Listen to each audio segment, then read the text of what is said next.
Buenos días. Como es costumbre, cada 3 meses presentamos el reporte de inflación. En este caso, en medio todavía de una incertidumbre con respecto a las medidas que podría adoptar el nuevo gobierno, pero vamos a hacer nuestro mejor esfuerzo para estar dando algunas cifras. Lo primero es que el sector externo viene la economía bastante fuerte, a pesar de la volatilidad de los mercados que se ha visto hoy día en particular, en que todas las bolsas están cayendo, el dólar está en su momento más fuerte las últimas 11 semanas, el franco suizo, el euro depreciándose más de 2% frente al dólar y cayendo mucho los commodities y bolsas. Esto responde no solo a la reunión del Comité de Operaciones Monetarias de la Reserva Federal de Estados Unidos el miércoles, sino también declaraciones del presidente del Federal Reserve de St. Louis, Bullard, que dijo que la discusión sobre el taper, el retiro del estímulo monetario, está comenzando. Pero eso no es mala noticia, es un reconocimiento que el crecimiento norteamericano viene tan fuerte que puede desatarse presiones inflacionarias. Y esta remoción no va a ser inmediata. El discurso que dio el presidente del FED el miércoles mencionó claramente que es una cosa muy paulatina y todavía no se espera realmente que sea ni este año ni el próximo, y a pesar de los puntos que hay en el 2023, incluso el 2023 probablemente no se dé, o no necesariamente se dé. Dicho esto, hemos, como he mencionado, aumentado la proyección de crecimiento de las economías desarrolladas. Estados Unidos estamos ahora proyectando que crece 6.7%. Hay que recordar que hay varios bancos de inversión que proyectan que Estados Unidos crecería más de 7% este año. Y tenemos que, en el caso del resto de países desarrollados, el Reino Unido también tiene una mejora, Canadá tiene una mejora, y en general podemos decir que el mundo viene siendo más optimista con respecto al crecimiento de este año. También se ha elevado la proyección del crecimiento el próximo año para el mundo, y esas en principio son buenas noticias para el Perú. Es algo que podemos aprovechar, los vientos estarían a favor de un mayor crecimiento peruano en principio. Continúa, por favor.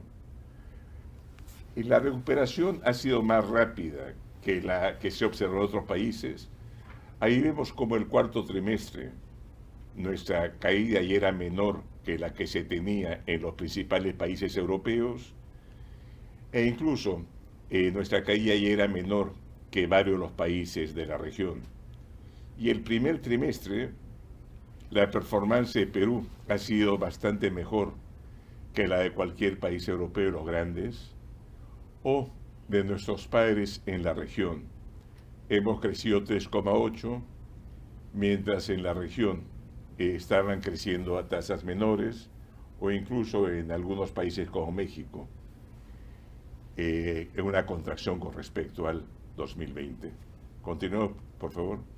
Lo que sí hemos visto es que esta recuperación, que era muy fuerte el cuarto trimestre y al comienzo de este año, se ha ralentizado algo.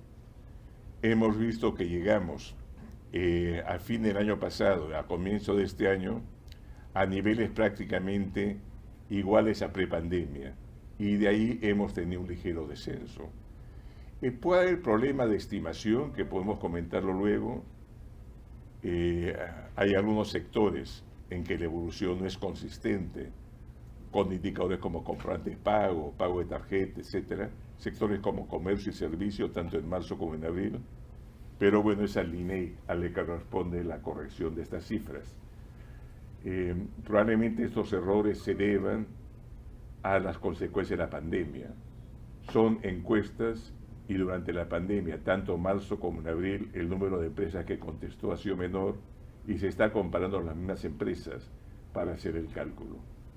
Pero bueno, es algo que le corresponde al INEI en todo caso, pero lo que menciono no es consistente con dos indicadores que hay de los sectores, por lo que si hay un sesgo a corrección del crecimiento del PIB, probablemente sea el alza.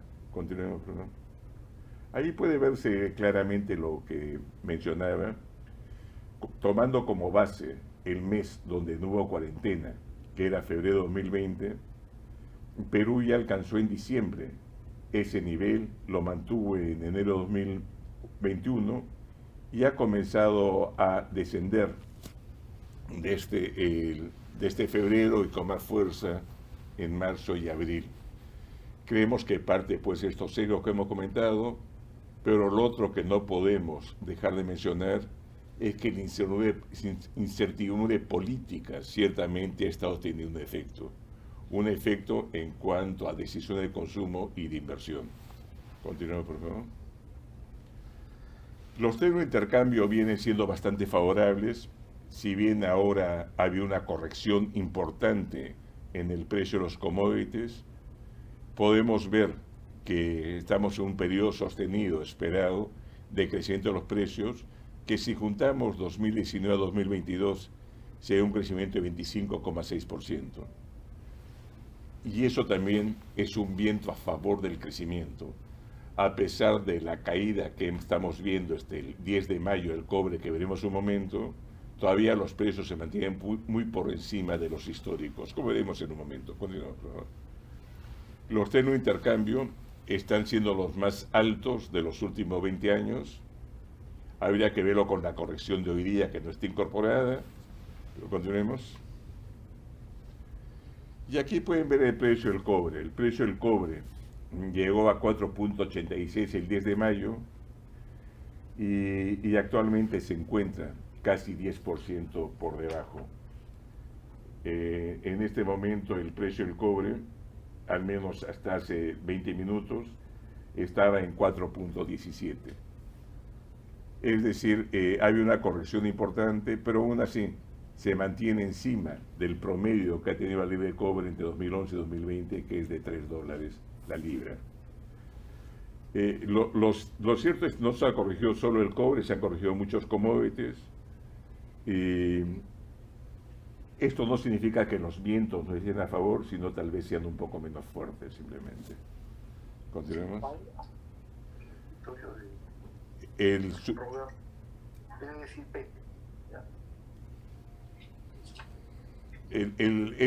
Gracias a estos precios esperados, estamos teniendo el mayor superávit en la balanza comercial de la historia.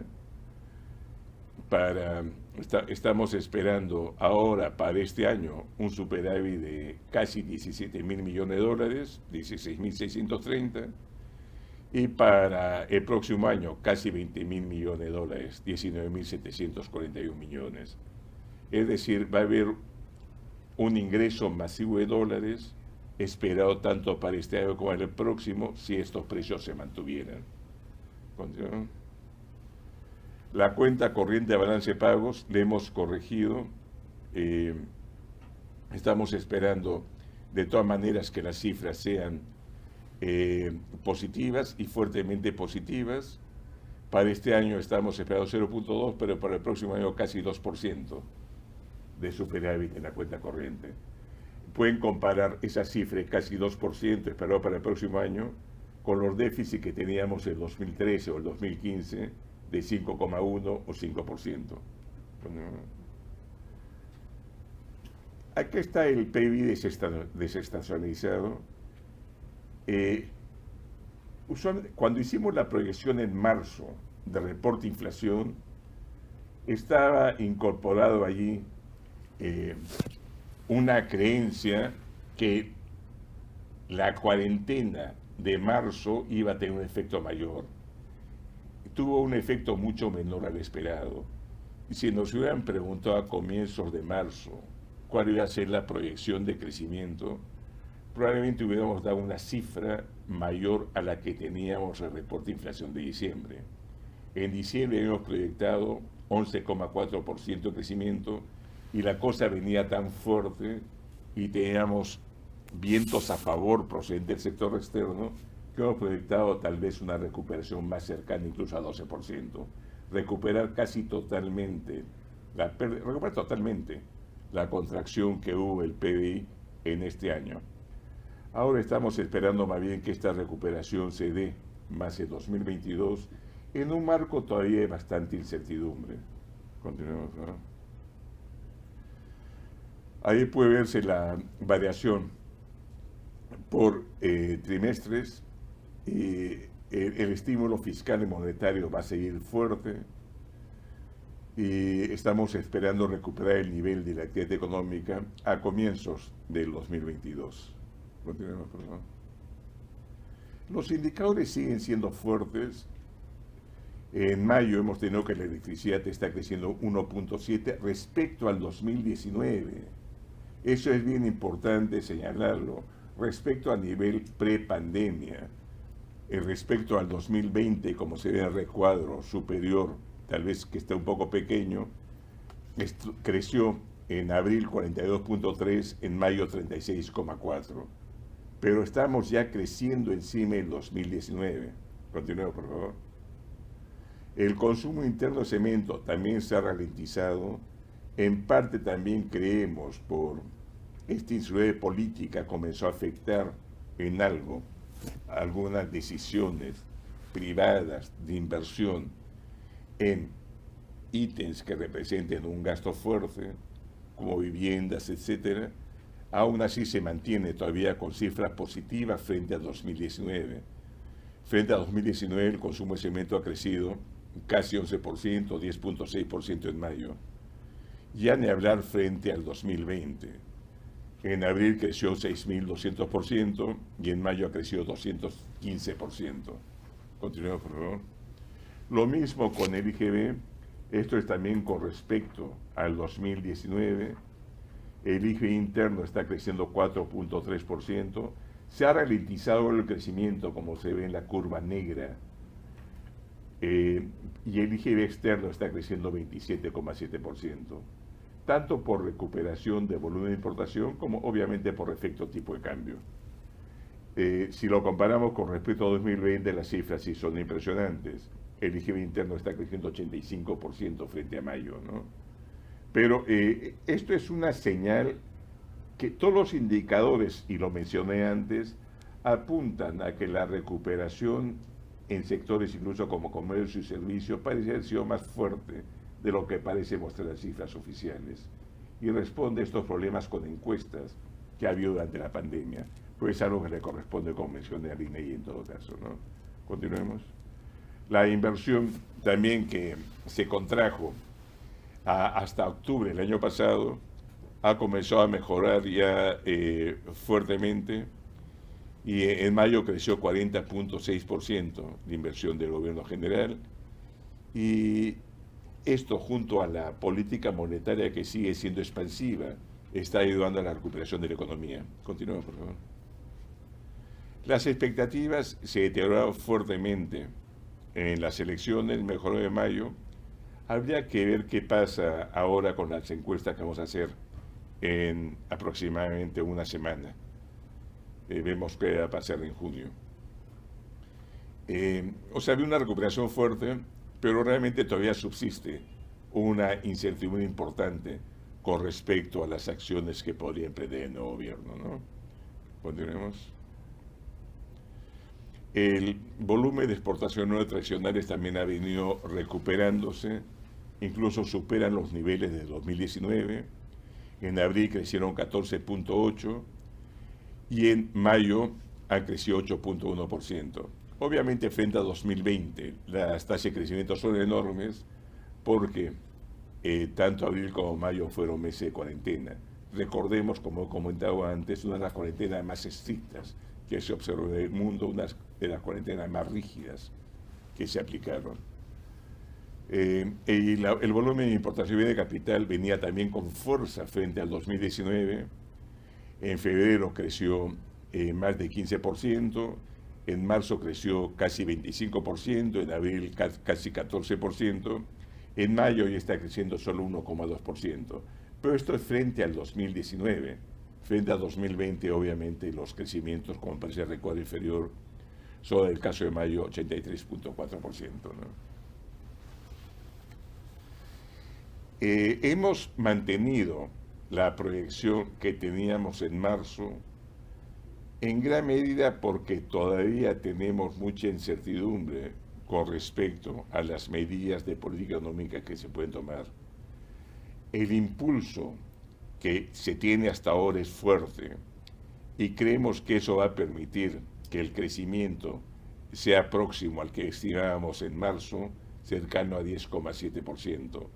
Pero obviamente va a depender de las medidas y la confianza que transmita el nuevo gobierno. Los cambios acá son bastante pequeños. Hemos corregido básicamente las cifras en función a lo ya observado. El caso de minería metálica, antes teníamos 11% de crecimiento, ahora tenemos 11,4%. Y en lo demás básicamente se mantiene igual. Y para el 2022 hemos mantenido básicamente las mismas cifras. Pero repito, estamos realmente haciendo estas proyecciones todavía con un velo de ignorancia con respecto al accionar y a la reacción que tiene la economía a las medidas que podría tomar el nuevo gobierno. Continuemos. Lo mismo pasa con respecto a la demanda interna y el Producto Bruto Interno. Hemos elevado algo el crecimiento de la demanda interna, básicamente en función a datos que hemos observado, en particular de consumo público, y hemos reducido algo de exportaciones también en función a lo observado. Antes esperábamos un crecimiento de 13,9 real, ahora sería 13,5, pero básicamente las cifras no son tan distintas. Continuemos, por favor. La recuperación de empleo formal viene dándose, si bien todavía estamos debajo de los niveles prepandemia. Podemos ver frente al mismo mes de 2019, el empleo formal ha caído ya 1,6%, que está incluyendo el público. Si tomamos solo el privado, la caída es de 4,8% frente al 2019. Si vemos realmente las cifras que teníamos en mayo está cayendo 12,1%, ahora está cayendo prácticamente la tercera parte de la caída. Si vemos acá el número absoluto de puestos de trabajo formal, podemos ver que frente a enero de 2020, pongamos, o febrero, bueno, empezamos enero de 2020, había 5.276 puestos de trabajo formal, ahora hay 5.177, o sea, una cifra muy cercana. Se ha recuperado casi totalmente el empleo formal en números absolutos, si bien obviamente en sectores distintos. Hay sectores como construcción, que absorben una buena cantidad de mano de obra, hay sectores como servicios, que todos están sufriendo. Esta referencia que aparece en la prensa financiera muchas veces, recuperación en K, es un poco lo que hemos estado viendo.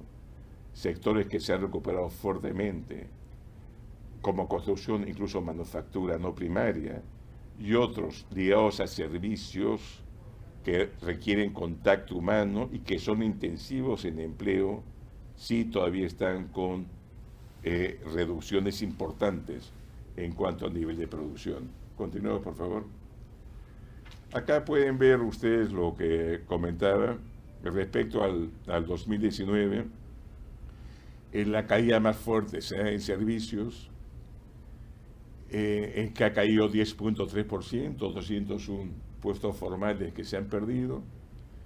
En el resto de sectores estamos prácticamente en los niveles que teníamos antes. Continuemos, por favor. Un punto importante es, esto es como una aproximación a cuántas empresas formales han cerrado. Este es el número de empresas que reportan empleo formal. Obviamente esta es cifra neta, o sea, hay empresas que han cerrado, otras que se han abierto, pero es interesante ver que la variación respecto al mismo periodo venían creciendo antes de la pandemia, decrecieron durante la pandemia, a partir del periodo de cuarentena, pues nuevamente estamos viendo un crecimiento fuerte frente a 2019, repito, tanto en febrero como en marzo como en abril. En febrero y enero crecieron 1,2.7 frente al 2019, número de empresas formales. En marzo creció en 2.1 y en abril 1.5. Y acá pueden ver las cifras. En la parte inferior teníamos en abril de 2019 310.000 empresas, ahora tenemos 314.000 empresas formales. Es decir, es cierto que muchas empresas han cerrado formales, pero se han abierto también otras, y en términos absolutos ya tenemos más empresas formales que antes. Continuemos. Lo que es importante es que tal vez si algunas empresas formales aparentemente tenían algunos empleos informales, eso sí parece haberse perdido. Y eso es difícil calcularlo porque son informales precisamente, ¿no? Pero pongamos restaurantes que tengan parte de la planilla formal, o bueno, otras actividades por restaurantes se han caído fuertemente, y los informales tal vez no han recuperado el empleo. Cuando vemos ya cifras más desagregadas de empleo, hemos visto que donde más ha caído es mujeres con niños pequeños. Y eso es factores, tanto oferta como demanda. No tienen dónde dejar los hijos pequeños, no hay colegio, no han querido contagiar muchas veces a sus padres, o desgraciadamente incluso sus padres han podido verse afectados por el COVID. O sea, es dramático como hogares que son la jefa de hogar, una mujer con hijos menores a 6 años, es donde más ha caído el empleo. Y en general en mujeres ha caído mucho más, en parte porque usualmente se ha considerado que la mujer es la que tiene que estar brindando el cuidado, ya sea a sus padres o a sus hijos, ¿no? Parte del machismo que todavía tenemos. La inversión privada, para este año las señales todavía son que va a ser fuerte, pero obviamente podría verse afectado por las acciones que pudiera tomar el nuevo gobierno, la señal de confianza que se brinden, etc. En el caso minero, estamos esperando un crecimiento de 25%, el no minero de 14%, que nos daría un crecimiento de 15.6%. Y para el próximo año esperamos que el minero crezca 7.9%, el no minero 1.7% y en total crezca 2.6%.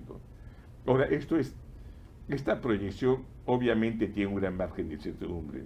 Si se dan las señales correctas de confianza, creo que probablemente estos escenarios puedan darse.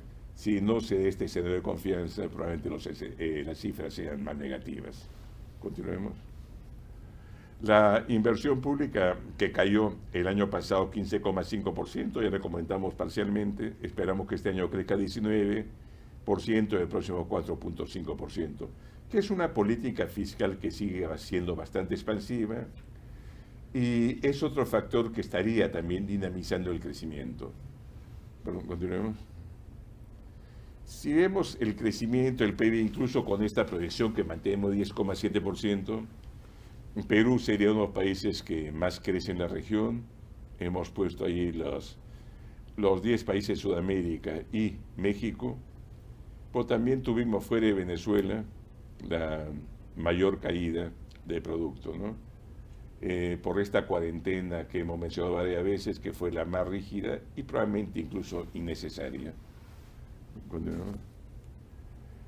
Un punto a señalar, que es otro factor que podría dinamizar fuertemente el crecimiento si hay confianza, es el ahorro privado. Hemos visto el cuarto trimestre como el ahorro privado, no está puesto ahí, está puesto el año, pero como el ahorro privado llegó incluso a 30% del producto, que era la cifra más alta de los últimos 30 años. Si vemos este ahorro privado para todo el año pasado, fue 24% del producto. Esto es simplemente en gran medida la gente que siguió trabajando, manteniendo su sueldo y por la pandemia gastó bastante menos. Son empresas también que no han invertido tanto, etcétera, etcétera, ¿no? Pero si hay la confianza, este ahorro se puede ir a consumo y sería un factor dinamizador importante del crecimiento. Continuemos. Se espera que baje el ahorro este año a 19,8 y el próximo a 19,6, que todavía estaría a niveles superiores a lo que se tiene en años anteriores, ¿no? Continuemos. El sector público no financiero, estamos esperando un déficit muy similar al que tenía el reporte de marzo, antes eran 4,4, ahora 4,5, pues son cifras muy similares y para el próximo año 3,1 frente a nuestra proyección anterior de 2,8. Obviamente allí hay incertidumbre con respecto a cambios en el marco tributario, con respecto a gasto corriente que puede hacer el gobierno, pero en este escenario en que todavía hay mucho desconocimiento de las acciones que pueda emprender el nuevo gobierno, es, creo, un supuesto razonable. Continuemos. Bueno, estamos ahí viendo que el gasto corriente este año podría bajar algo en nuestra proyección, básicamente porque había menos bonos y algo menos de gasto en salud del que hubo el año pasado, a pesar del costo de las vacunas. Y más bien estamos esperando una recuperación importante en eso corriente del gobierno. Estamos prácticamente recuperando todo lo que cayó el año pasado.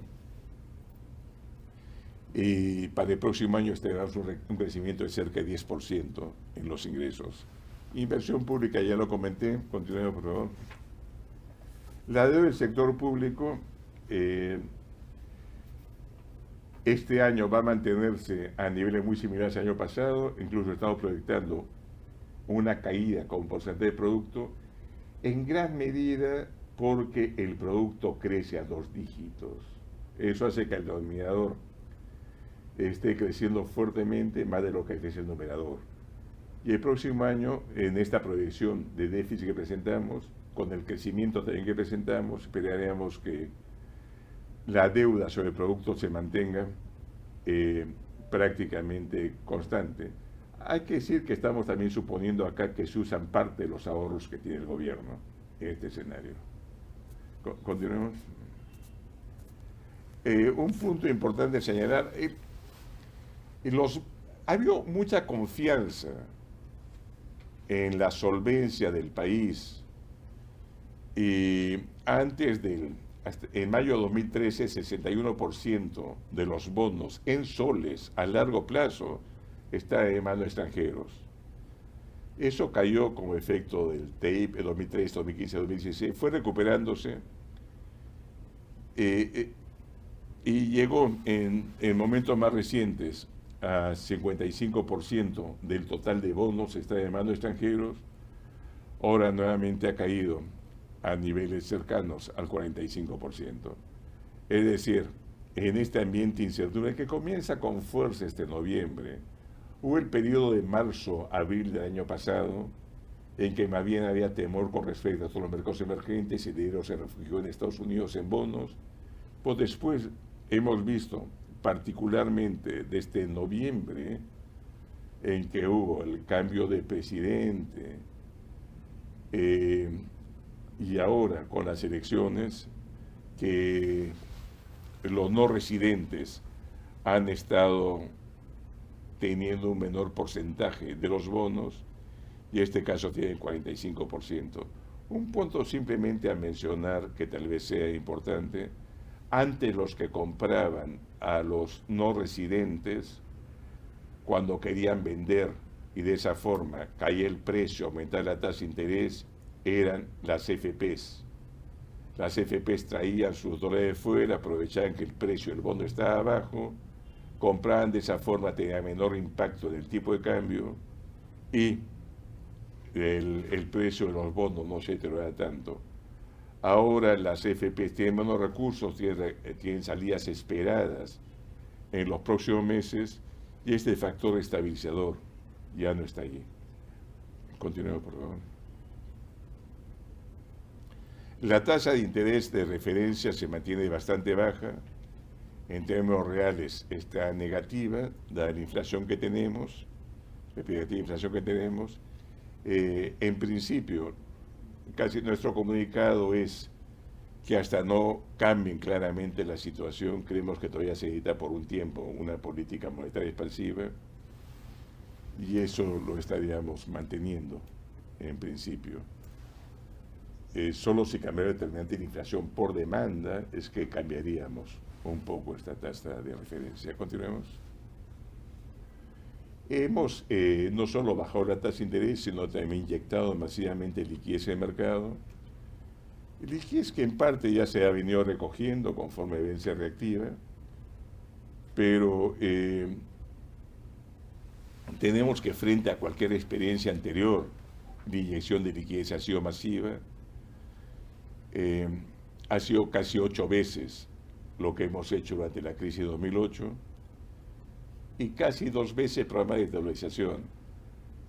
O sea, 2013, 2014 y 15 hasta febrero de 2016 había presión cambiaria fuerte. Y el Banco Central inició un programa de dolarización poniendo límites a los bancos. Pero el problema es que los depósitos están en dólares y queríamos que las colocaciones estén en soles. En ese proceso de dolarización, para que pudieran calzar, se ve estos repos anteriores. Pero bueno, lo importante es para este periodo, hemos estado entre los bancos centrales más agresivos del mundo, no solo en reducción de tasa de interés, sino también inyección de liquidez. Continuemos. El crédito a empresas privadas, abril, todavía es uno de los más altos del mundo. Podemos ver ahí que superamos a casi todos los países.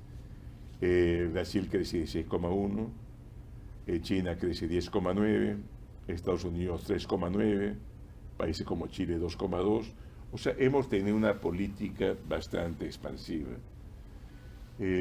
Tenemos que ver las nuevas cifras. En un marco de incertidumbre puede estar menos dispuesto a prestar y también las empresas menos dispuestas a endeudarse. Es una cosa que tenemos que ir viendo cómo evoluciona el futuro. Hemos visto una corrección en los bonos soberanos, también ligados, si bien ha habido en toda la región, en parte por efecto también de Estados Unidos, en que los temores a una inflación mayor, una reacción del FED subiendo tasas, ha hecho que las tasas se elevaran, pero realmente la incertidumbre política ha hecho que en el caso peruano haya sido un poco mayor que en los otros países. Y podemos ahora llegar a la línea roja, partiendo del periodo más reciente, estamos viendo que había una corrección importante de las tasas de interés.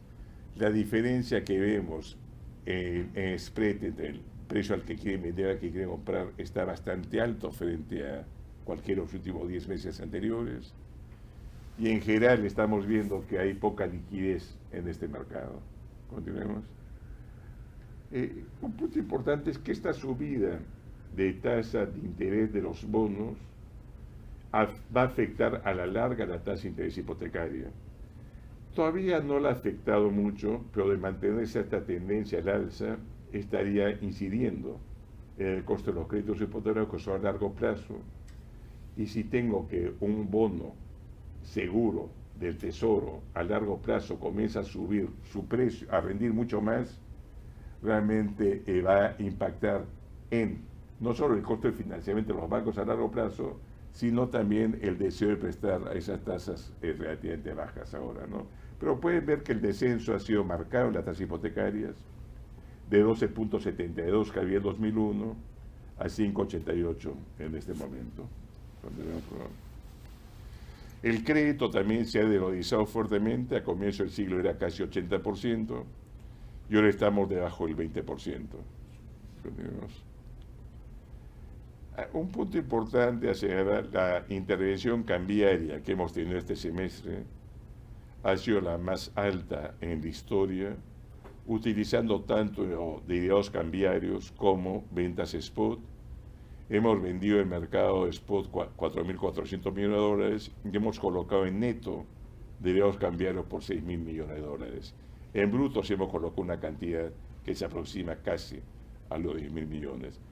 No solo eso, una cosa que no está acá, porque no lo considero estrictamente intervención cambiaria, pero sí tiene efecto cambiario, hemos dado repo de dólares a los bancos para que completen su encaje. Esto es importante porque si no los bancos hubieran tenido que comprar dólares con los soles que tienen para completar su encaje. Es decir, esa intervención también indirectamente ha hecho que la presión cambiaria sea algo menor. un punto a señalar que a diferencia de otros momentos, ahora tenemos una tasa sumamente baja, una tasa igual a la tasa de Estados Unidos. Y hemos mantenido una política monetaria bastante expansiva. O sea, este escenario de frenar la volatilidad se ha dado en un marco en que hay un montón de soles. Hemos mencionado antes cómo el ahorro privado, incluso históricamente, era sumamente alto, donde ha habido retiros de FPs que ha hecho que los depósitos en fondos mutuos, los depósitos en los bancos hayan crecido fuertemente. Es decir, es una condición en que había mucho más soles y una tasa más baja en soles frente a cualquier episodio anterior. Y aún así hemos tenido una cantidad relativamente controlada de intervención. Continúa, por favor. Pueden ver ahí el tipo de cambio. Nuestro tipo de cambio ahí es muy estable. Desde el 2000 teníamos básicamente, ante este periodo reciente de volatilidad, y voy a tomar noviembre simplemente el año pasado, nuestra depreciación era casi cero en 20 años. Ahora sí hemos tenido una depreciación mayor, pero aún así estamos debajo de los otros países. Y si vemos realmente lo que tenemos en lo que hay el año, nos hemos depreciado, nos hemos depreciado casi 8%, y frente a 2019 incluso tenemos una depreciación que es relativamente de 18%, que es alta frente a los otros países. Continuemos, por favor. La bolsa ha caído, en parte también por la incertidumbre, incluso con poco movimiento relativamente la bolsa ha estado cayendo, corrigiéndose fuertemente. Y menciono, ahí está puesto otros países, pero nuestra bolsa es muy minera. Entonces, con los precios altos de minerales, uno hubiera esperado más bien un crecimiento importante de la bolsa, como se venía produciendo hasta hace 2 meses. Continuemos. Y con respecto al tipo de cambio, esta es una encuesta, si bien es cierto, a fines del mes pasado, pero en la encuesta que hemos hecho al sistema financiero, analistas económicos, todavía esperan que el tipo de cambio esté bastante por debajo a fin de año del tipo de cambio que existe ahora. Continuemos, por favor. Las reservas internacionales están a un nivel superior al que teníamos en 2019. En 2019 teníamos 78.300 millones, ahora está alrededor de 72.000 millones, que todavía es un nivel bastante alto. Y creo que garantiza que si se manejan bien las cosas, no habría ningún problema realmente en los próximos años, ¿no? Continúen. Los indicadores tendenciales de inflación están mostrando que la inflación se encuentra no solo dentro del rango de meta, sino incluso debajo del punto medio del rango meta. Sin embargo, estamos viendo que la inflación, la headline inflation, la inflación total, está aumentando, como vemos en el siguiente gráfico, pues está aumentando, como vemos en un momento, en casi todos los países del mundo. Continuamos, por favor. Ahí estamos viendo cómo Estados Unidos, su inflación ha llegado a 5%, en Chile está llegando a 3.8%, en Perú 2.5%, incluso la eurozona, que tenía tasas cercanas a 0%, está llegando la inflación a 2%. Y un punto importante señalar acá, y creo que no se ha comentado con suficiente fuerza, es que lo que se llaman soft commodities, como soya o maíz, aumentó fuertemente. Si bien se han corregido el día de hoy, y lo que es importante también para no causar alarma, los precios a diciembre de estos commodities están muy por debajo del precio actual, están casi 20% por debajo. O sea, parece que sería un pico temporal. A diferencia de 2008, la inflación de Estados Unidos fue más de 5%. En agosto de 2008 creo que fue 5,4%. Perú, recuerde usted, llegó a 6,5%. Los países de América Latina tuvieron una inflación incluso mayor, Ecuador, Panamá, El Salvador ese año, y fue por precio de commodities. En este caso el precio como está incidiendo en la inflación, pero estimamos que se corrija en, en los próximos meses. Solo para citar, el aceite de soya en lo que es el año ha crecido 71.6%, que es el insumo principal para los aceites vegetales. El maíz ha crecido casi 33%, y eso que se ha corregido fuertemente hoy día. Lo importante es lo que señalaba hace un momento: el precio actual de la soya está más de 20% por encima del precio de los futuros a diciembre. Es decir, el mercado espera que se corrija fuertemente estos precios en los próximos meses. Y algo similar sucede con el maíz. El precio del maíz ahora está casi 15% encima del precio que tiene el maíz en los futuros a diciembre. Es decir, se espera una corrección. No creemos que se repita una situación como en 2008, sino más bien este incremento de la inflación va a terminar siendo temporal. Continuemos, ¿no? En la proyección de inflación estamos estimando, sí, que este año puede ubicarse en 3%, por efecto, lo que decía, efectos transitorios, en aumento de precios de combustibles, alimentos, y el tipo de cambio. Incluso con respecto al tipo de cambio, habría que señalar que el precio futuro del tipo de cambio está por debajo del precio spot. Es decir, hay un momento en que hay una demanda bien fuerte. Después habría, bueno, va a depender realmente de la confianza que brinda obviamente el nuevo gobierno, pero no teníamos por qué esperar en principio que siga subiendo si se dan las señales de confianza. O para ponerlo de otra forma, el precio del cobre, a pesar de su caída, particularmente de hoy día, está 50% por encima del precio que tenía a comienzo del año pasado. Pero el tipo de cambio está 20% más alto. Si el precio del cobre está 50% más alto, significa mayor superávit comercial, mayor superávit en cuenta corriente, uno esperaría que el tipo de cambio baje. Más allá de acá ha subido. Por factores fundamentales se recupera la confianza, el tipo de cambio probablemente tenga una corrección importante. Continuemos. Bueno, los riesgos en inflación puede ser que la recuperación del gasto sea lo más lenta, si efectivamente no se recupera la confianza, y que lo que estamos viendo hoy día, y hemos visto hasta el miércoles, que el desorden de los mercados financieros pueda llevar realmente a presiones también sobre el tipo de cambio y otros activos financieros locales.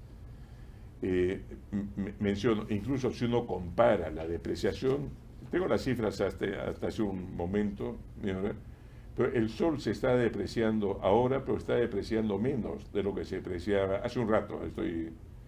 Depreciaba Colombia, o se depreciaba México, o se depreciaba Chile, y menos de lo que se depreciaba el euro o el franco suizo. O sea, muchas veces hay gente que cree que es un fenómeno completamente doméstico, que en gran medida ha sido en estos meses muy fuerte como de doméstico, pero también hay componentes internacionales. Y otro factor que podría impactar, no solo el crecimiento del Perú, sino el mundo, es el avance del proceso de vacunación. El avance del proceso de vacunación va a tener un impacto favorable sobre el crecimiento, no solo del Perú, sino también de los otros países. Habrá que estar viendo cómo estos factores que apuntaban a que si hay confianza, la demanda privada podrá recuperarse fuertemente, puede impactar también la inflación. Y con eso estoy listo para sus preguntas. Muchas gracias. Muy buenos días, señores periodistas. Vamos a dar inicio a la ronda de preguntas. Por favor, los invitamos a realizarlas a través del chat de Zoom, indicando el medio al que pertenece. Vamos a empezar con Fabiana Sánchez de Perú 21. Ella consulta: hay un proyecto para la libre desafiliación a las AFPs. ¿Cuál es la posición del BCR? Y una segunda pregunta: Scotiabank ha hablado de pérdidas de reservas. ¿Se seguirán perdiendo reservas internacionales y hasta cuánto podrían llegar?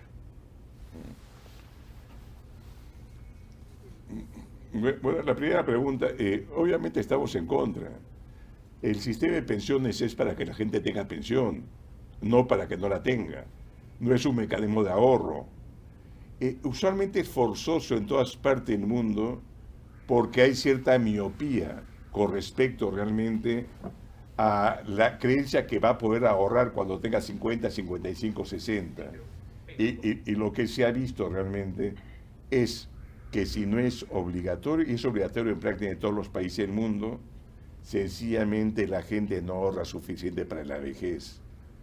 Inclusive la gente tiende a sobreestimar su capacidad de ahorro y a subestimar también los años que va a vivir.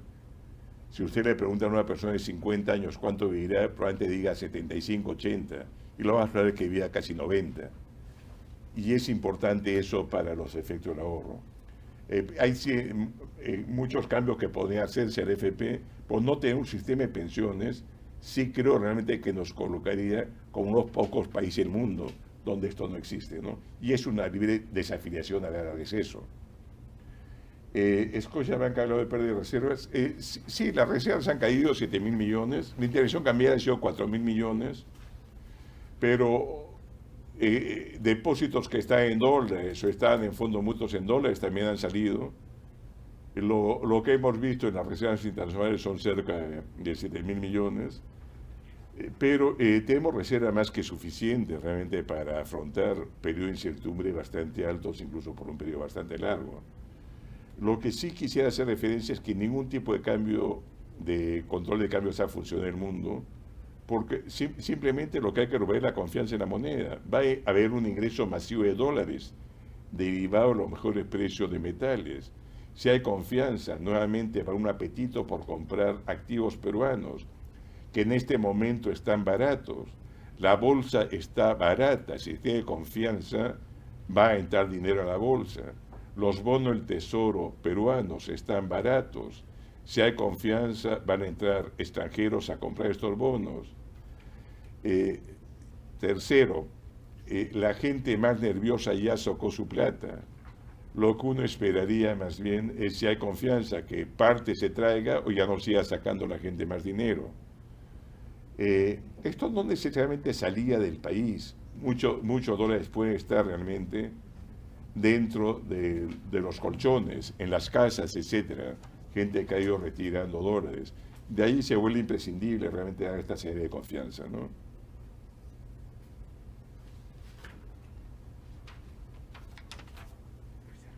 En el tema justamente de reservas, Marco Aquino de Reuters consulta, ¿qué otros factores hay en la reducción de reservas en más de 7.000 millones? Y si tiene que ver de alguna forma con la salida de capitales al exterior del sistema financiero. No el sistema financiero, de la gente. O sea, hay peruanos que han estado sacando su dinero. O sea, no es que los bancos hayan sacado su dinero, es básicamente los peruanos que han sacado su dinero. Es más bien, lo que hemos visto es que los bancos han traído algo de línea de corto plazo del exterior. Y ese es otro punto. Si hay confianza también, los bancos pueden traer más línea de corto plazo en dólares del exterior. Habría más dólares. Sí, esta salida corresponde más o menos, pero son salidas tanto al exterior como también a los colchones. Entonces es un poco difícil distinguir entre ellas. Tenemos las cifras de salida al exterior estimadas, porque se pueden estimar simplemente, pero mucho también ha sido realmente cantidades relativamente pequeñas, gente que ha dolarizado sus depósitos y parte de eso lo ha sacado realmente a sus casas, ¿no? La caída de reservas son 7.000 millones, como efectivamente pone acá, eso sí es correcto.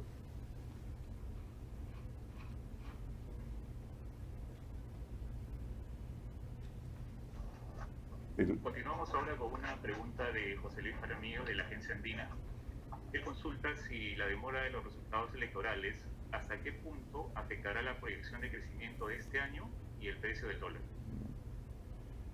Es difícil decirlo. Yo diría que más problemas hay con respecto ¿A qué medidas podría adoptar el nuevo gobierno? Ese es el estudio más grande. En cuanto al temor que está causando en cuanto a presión del tipo de cambio. Si se dieran señales claras de que se va a tener estabilidad macroeconómica, se va a tener la regla de juego, yo creo que probablemente se podría corregir incluso antes de esto, ¿no? Creo que es más que eso, pero obviamente no tenemos un análisis fino para decir cuánto está afectando.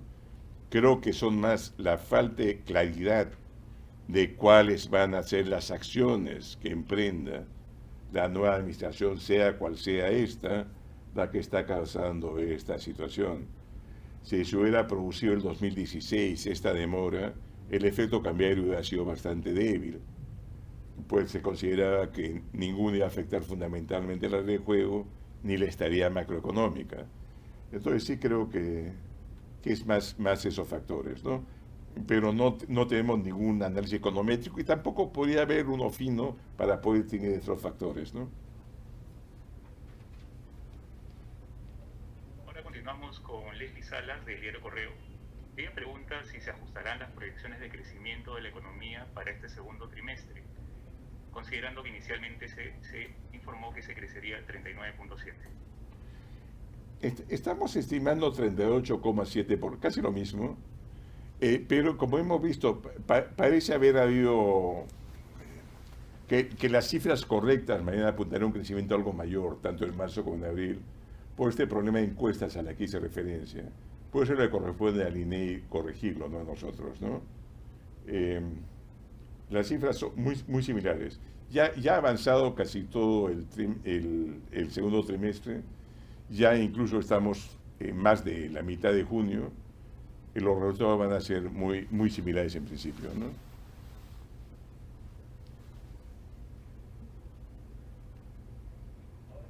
Ahora tenemos una consulta de Cristian Alcalá, el periodista del diario La República. Él pregunta, ¿para cuándo se estima se podría llegar a niveles pre-pandemia el empleo formal?